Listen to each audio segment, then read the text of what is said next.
know you think the next thing is going to fix it. Fix the anxiety, the loneliness, the pressure. I thought so too. I kept thinking I was almost there. That's how my story starts. My name is Tal, and I was one of the best young architects in the city of Icahn. I was never going to get it right. Our architecture guild was competitive, to say the least, and only the very best got promoted to the next key level. I was still only a first key, and your key level determined everything. Your status, your earnings, even where you were allowed to live. I had been pushing myself to the limit for years, trying to make my mark. I wanted to stand out. I grew up in a small town outside of the shining city of Icahn. My parents were second key, respectable but average. When I won that design contest at school years ago, my dad was surprised. In fact, he almost seemed impressed. For what felt like the first time, he was really paying attention to me, helping me practice and improve. I wanted to make him proud. My parents even convinced Ricard, a prominent architect, to come meet me. I left to apprentice under him that same year. And even though I rose to first key earlier than anyone else in my group, I hadn't counted on the anxiety, the pressure, the feeling that I wasn't ever quite doing enough. I got my second key a few years later through sheer willpower.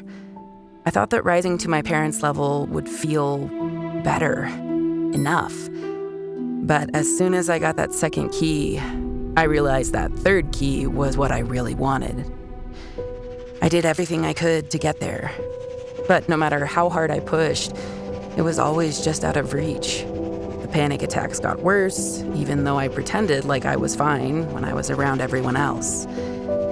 There was a quiet, velvety voice telling me that I didn't have what it takes, that something was wrong with me. Finally, Ricard told me I would be rising to third key. He was even throwing me a giant party at the Grand Hall where only third keys were allowed. I had arrived. I could rest. I had made it. I tried to enjoy the party. After all, it was for me. Shouldn't I be happier? I decided maybe I just needed some air. But then I found a locked door. How many keys were there? Was there a fifth? A sixth? Was it endless? I thought that finally getting third key would help me feel fulfilled, but I had thought the same about first key, and second, it wasn't working. I wandered around the city, lost. I didn't know where to go next. Should I just keep pushing forever? Was there another way? Maybe that was it. Maybe I was missing a purpose. A strange surge flooded my body, a thrill of fear and wonder, an invitation.